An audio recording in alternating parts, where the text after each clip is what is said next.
ఈ వీడియోలో నేను చంద్రబాబు నాయుడు గారికి సంబంధించిన ఒక ముఖ్యమైన విషయాన్ని చెప్పబోతా ఉన్నా అనమాట.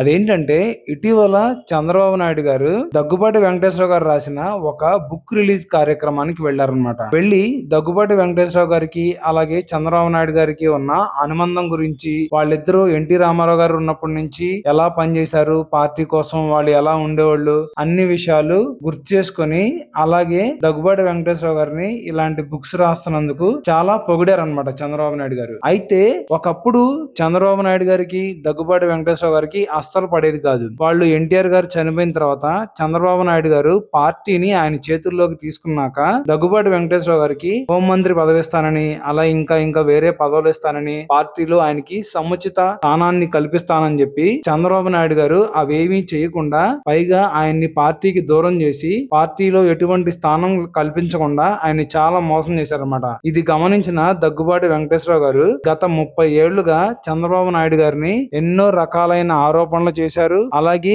ఆయన రాసిన పుస్తకాల్లో చంద్రబాబు నాయుడు గారి గురించి చాలా ఎత్తి పొడిచే విధంగా రాశారనమాట. అసలు వాళ్ళు గత 30 ఏళ్ల నుంచి సరిగ్గా మాట్లాడుకున్నది కూడా లేదు, ఎదురు పడింది కూడా లేదనమాట. అయితే ఈ ఎలక్షన్స్ ముందు మాత్రం వాళ్ళు పురంధేశ్వరి గారు బీజేపీలో చేరడంతో వాళ్ళు కొంచెం దగ్గర అయ్యి ఈసారి ఎలాగైనా జగన్మోహన్ రెడ్డి గారిని ఓరించాలని చెప్పి అందరూ కలిసి ఏకమయ్యి ఎలక్షన్స్ లో గెలిచారనమాట. అయితే కళ్యాణ్ రామ్ గారు ఈ విషయం తెలుసుకుని చంద్రబాబు నాయుడు గారి మీద చాలా కోపంగా ఉన్నారని చెప్పి తెలుస్తా ఉంది. ఎందుకంటే అసలు చంద్రబాబు నాయుడు గారు దగ్గుబాటి వెంకటేశ్వర గారు రాకముందే నందమూరి హరికృష్ణ గారు పార్టీ కోసం చాలా త్యాగాలు చేశారు. పైగా ఆయన ఎన్టీ రామారావు గారు చైతన్య యాత్ర చేస్తే ఆ చైతన్య రథాన్ని 1,00,000 కిలోమీటర్లు నడిపిన మహానుభావుడు. అలాగే పార్టీని నిలబెట్టడానికి ఎన్నో సార్లు పాదయాత్రలు చేశాడు, ఎన్నో రకాలుగా జనాల్లోకి పార్టీని తీసుకెళ్లాడు. అలాంటి ఆయన గురించి ఒక్క మాట కూడా చెప్పకుండా చంద్రబాబు నాయుడు గారు గెలిచిన దగ్గర నుంచి కూడా ఇప్పుడు 30 ఏళ్ల నుంచి మాట్లాడిన దగ్గుబాటి వెంకటేశ్వరరావు గారి గురించి మాత్రం చాలా గొప్పగా మాట్లాడి ఆయన్ని పొగుడుతున్నారు.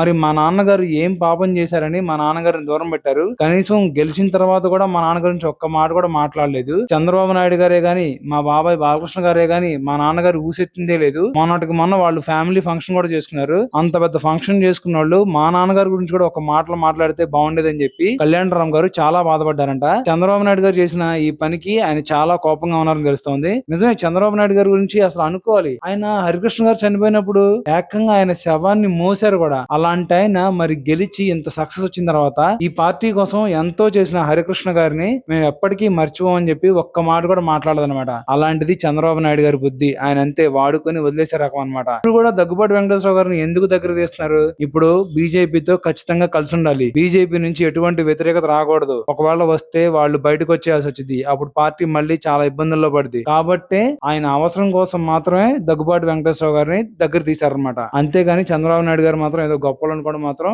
మనం అజ్ఞానమే. లేకపోతే చూడండి, మరి హరికృష్ణ గారి గురించి ఒక్క మాటను మాట్లాడారు కదా. అందుకని కళ్యాణ్ రామ్ గారు చంద్రబాబు నాయుడు గారి మీద కోపంగా ఉండడం మాత్రం సమంజసమే అని నేను అనుకుంటా ఉన్నాను.